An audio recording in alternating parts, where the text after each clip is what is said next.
Okay, so here we have another example chart. Should I commit to living full-time in the ashram?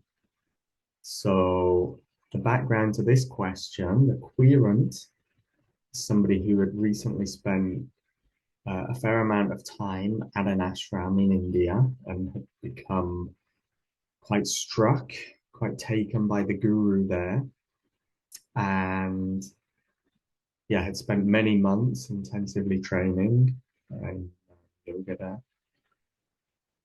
And yeah, came back really feeling like this place, this guru, this ashram is for them. It feels right for their life, and wanted confirmation that this was indeed the right move. Okay, and that's obviously a big deal, right? This person was ready and willing to give up their whole life and go and dedicate their life to the ashram. So the querent is Saturn, right? We have Aquarius on the ascendant. Saturn is the traditional ruler of Aquarius.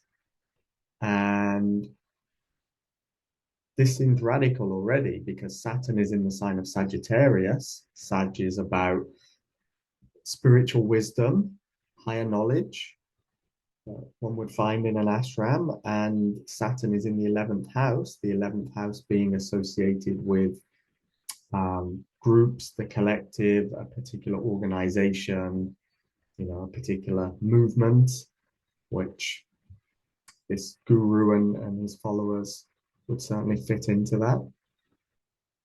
The querceted in this case is shown by Jupiter, and it's shown by Jupiter because the 11th house is where you would find an ashram. Again, that collective, and especially because of the association, the connection with the sign of Sagittarius here.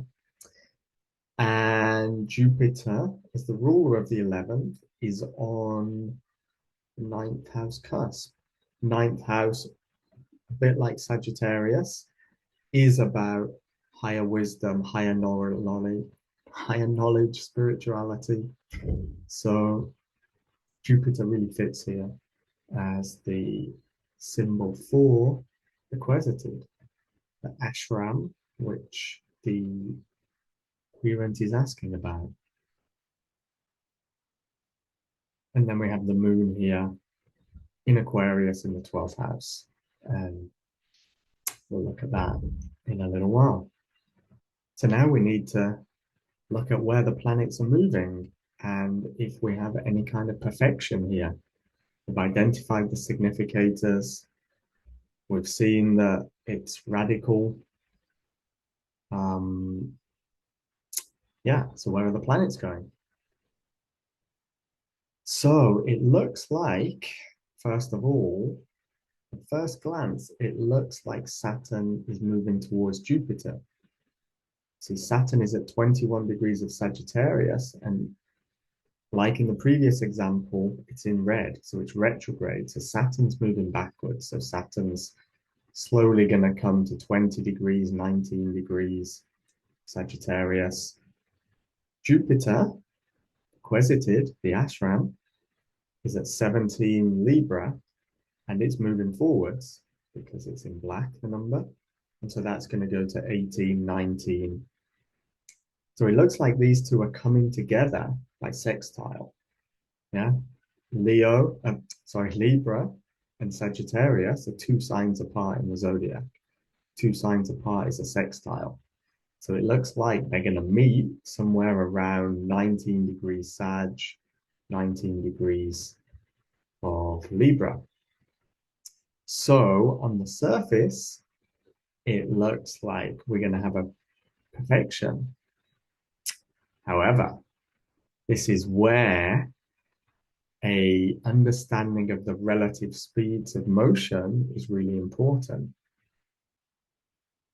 because there's always the possibility that other planets that move faster, because Saturn and Jupiter are relatively slow moving planets, they could get in the way. And so one of the things that you can do with horary is actually important is to move the chart forwards through time to see where the perfection is actually going to take place, if it's going to take place. So what I'm going to do is move the chart forward 24 hours at a time to see where the planets actually end up moving to. So 24 hours later, Saturn's still 21 Sag, Jupiter 17 Pisces, 17 Libra. And another day, it's at 18, and Saturn's still 21. This is the fraction of a degree here, so you can see the movements here, 21, 24. Another day, it's 21, 22. Jupiter's at 18 degrees and 16 minutes of Libra. So they're getting together, but there's something that's moving faster here. The sun is currently at 17 degrees of Leo. And we go forwards another couple of days, another day, another day. And you can see that the sun is now 21 Leo. Saturn is still 21 Sag. Jupiter is moving towards Saturn, but it hasn't got there yet. It's 18 Libra, 53. So what we see is actually the sun here has nipped in because it moves faster than Jupiter. And the next aspect that Saturn makes, and this is always the crux of the matter, what's the next aspect that the significator makes? The next aspect the querent makes is actually a trine to the sun. The sun has come between Saturn and Jupiter. So there's actually no perfection here, even though the planets are moving towards each other. Now we can wonder, well, what does that mean? Because the sun must mean something. The sun must be a situation, a person, a something in the real world situation that gets in the way of the person and their querent and their quest for higher wisdom, higher knowledge from going to the ashram. So if we move the chart back to where it actually was when the question was asked, which is here. So at the time of asking the question, the sun is here at 14 degrees of Leo. And it gets to Saturn before Jupiter gets to Saturn because it moves so much faster than Jupiter. Again, the relative motions is essential to understand. Now, if we want to understand what the sun is, we have to see, well, what house does the sun rule? And in this case, because it's the sun, we have to look to where's Leo. Leo is on the descendant, so Leo is the other. Yeah. Seventh house is always another person. So the sun is another person in this situation. And think of the nature of the sun in Leo, if you know anything about these symbols. It's somebody who has great charisma, great magnetism. You know, in its lower form, sun in Leo can be a bit of a, what can I say, like egocentric, like demanding attention and praise and adoration. And so what the chart has revealed is something of what's going on within the querent psyche that they weren't aware of. And in this case, it's that they're essentially starstruck. Sun in Leo, it's like, you know, the archetype of the movie star, the performer, the showman, somebody who's really seen and noticed. Querent is actually starstruck by the guru. And actually what it's showing is the relationship this person has with the guru, with their charisma and personality, is going to get in the way, get in between them and the wisdom that they seek, shown by Jupiter. And this is also sometimes when significators are retrograde, so Saturn retrograde here can also be showing going against what's best for oneself, going against one's normal or true motion, symbolically speaking. And so, because it's Sag, the quest for spiritual wisdom, the quiz shows that the querent is moving away from their own spiritual wisdom, and actually by going towards the guru. And there's also the matter that Leo is connected with the heart. And so it's like the querent has given the guru their heart rather than giving it to themselves and their own spiritual path.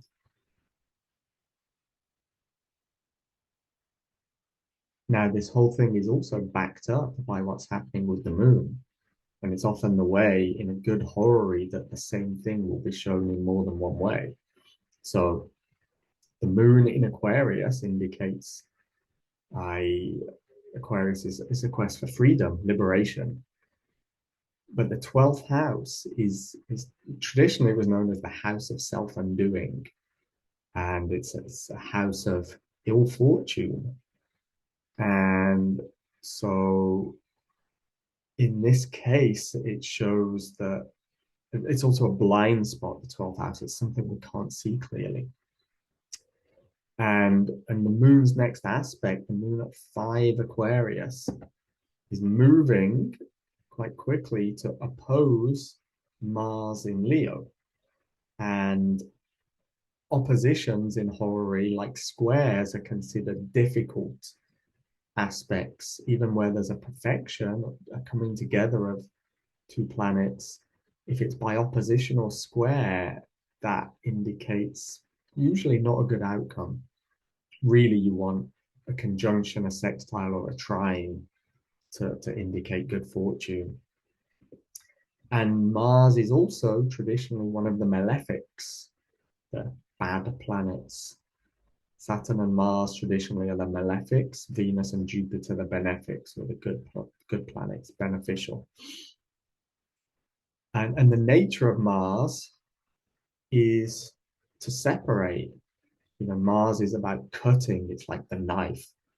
Mars cuts and separates. And in Leo, what it's indicating here, the moon going to this, is highlighting the Mars in Leo, also on the descendant, also connected with the guru, of cutting or separating the querent from his own heart.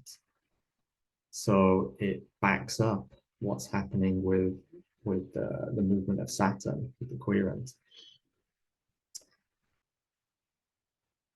So the judgment here, the answer for their querent is that it's not a good idea to go and live full time in the ashram, that it's not going to bring you what you're looking for, the spiritual wisdom, and that unconscious, unbeknown to the querent, there is something of a fixation on the guru, and it's going to detract from him being able to connect to his own inner knowing, his own spiritual wisdom.